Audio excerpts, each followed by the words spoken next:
Au fond, la voix, c'est le podium invisible de la parole.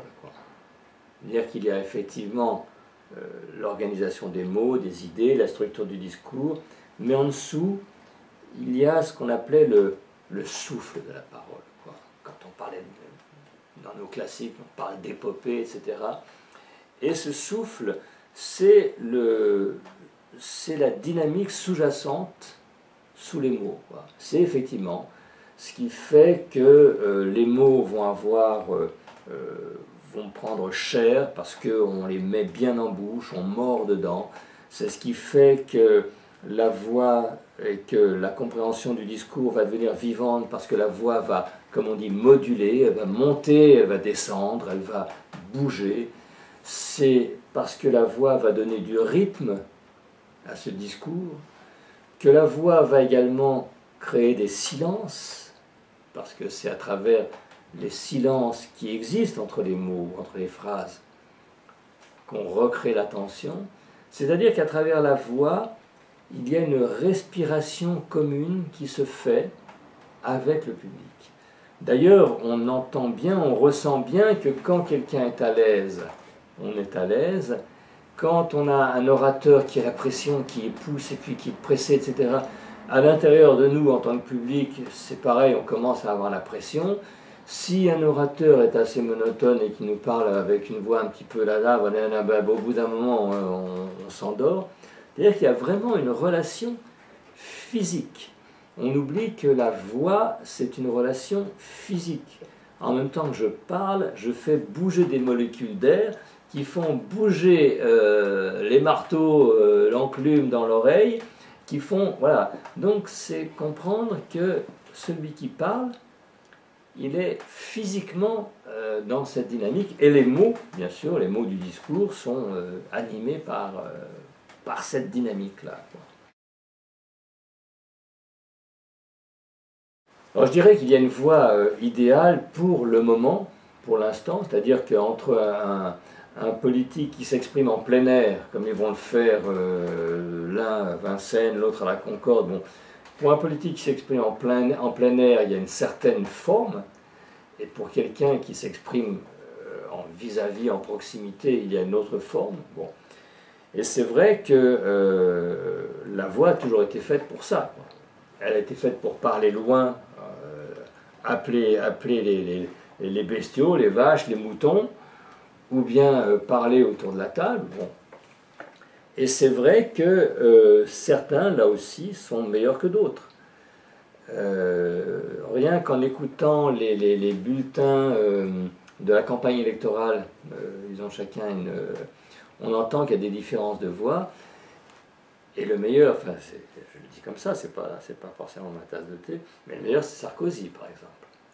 Il a trouvé une voix très très très ronde, très chaleureuse, qui donne l'impression à chacun qu'on lui parle de près. Bon. C'est ça qui se crée aussi avec la voix, c'est qu'on ressent de la distance, de la proximité, de l'éloignement, et les meilleurs savent en jouer. Alors qu'est-ce que c'est qu'une bonne voix? Ben, là aussi on revient à des basiques, c'est une voix qui est centrée, qui sait être calme à un moment donné, qui sait à un autre moment s'enflammer parce qu'il faut donner de l'énergie, mais c'est une voix qui, là aussi, maîtrise, qui est comme un outil au fond. Et non pas, comme chez beaucoup de gens, une espèce de chose qui sort un peu par accident, parfois c'est une diarrhée, parfois c'est...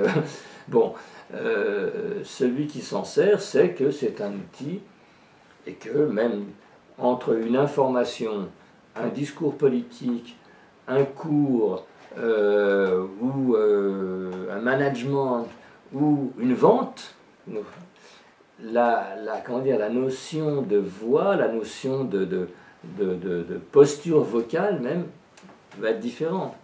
Mais tout ça doit être centré.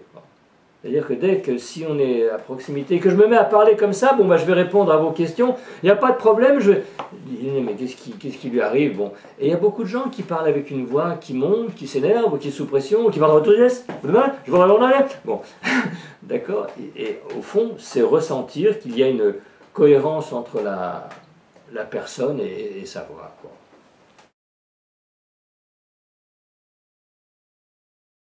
Là aussi, on revient, c'est des notions d'outils. D'abord, entre une voix naturelle en live, puis une voix au micro, c'est différent. Bon. Entre une voix au micro en radio et une voix au micro en meeting, c'est pas pareil. Entre une voix pour la vidéo, par exemple, pour la radio, enfin pour la télévision, pardon, ou pour un média, et une voix pour un public, c'est différent, quoi.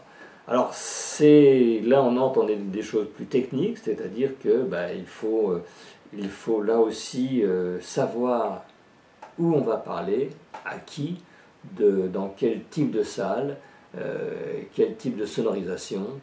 Si c'est une salle qui résonne beaucoup, il y a des salles qui ont une acoustique déplorable, donc on parle, la voix fait comme ça, donc il faut calculer son débit par rapport à la portée, ce que fait très bien quelqu'un comme Mélenchon, par exemple, qui a compris qu'il y a des longueurs d'onde différentes selon le propos.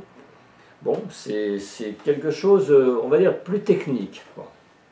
C'est comprendre que, encore une fois,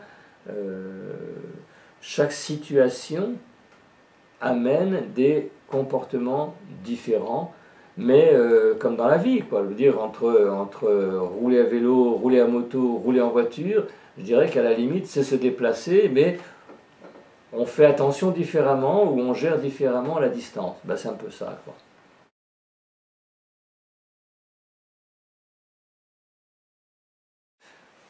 Oui, bon, bien sûr. Actuellement, je fais une chronique, je l'ai fait pendant 3 mois tous les vendredis, là je le fais un vendredi sur deux sur France Culture. Bon. Et on me soumet un extrait sonore de 30 ou 40 secondes, et je dois dire qu'est-ce que j'entends dans ces 30-40 secondes.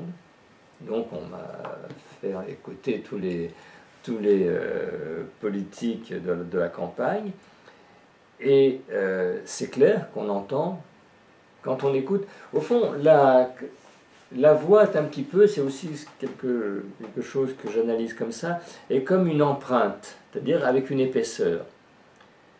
Je vais vous donner un autre exemple, c'est comme par exemple écouter de la musique, mettons de la musique classique. On écoute une symphonie de Beethoven, ça arrive une fois de temps en temps, mettons, où on entend la mélodie au-dessus. Da da da da da da da da. Bon.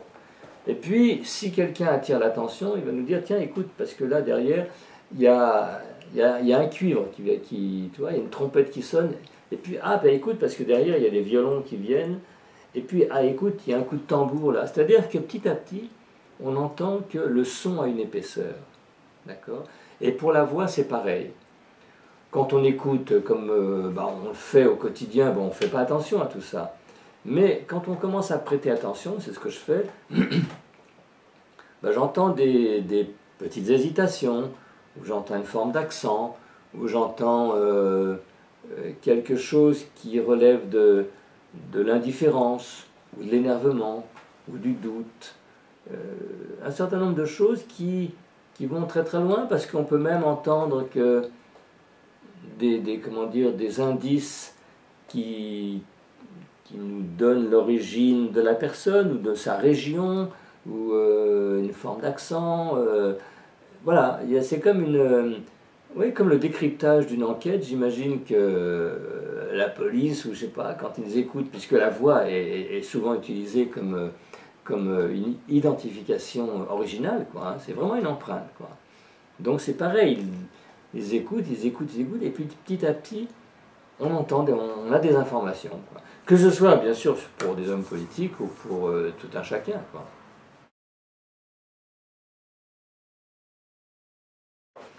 Aujourd'hui, je dirais Sarkozy et Mélenchon, quoi, pour des raisons différentes. Sarkozy est un petit peu un chanteur de charme, quoi. Enfin, c'est quelqu'un comment dire, se connaît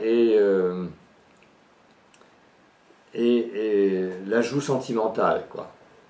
Donc il va prendre une voix comme ça, c'est grave, bon je vais vous parler maintenant, donc il se pose, et puis c'est une manière d'adopter un ton assez paternel, tranquille, voilà, il n'y a pas de problème. C'est un peu ce que faisait Chirac aussi sur un autre plan, c'est-à-dire que quand il devient président, le candidat adopte une espèce de tranquillité.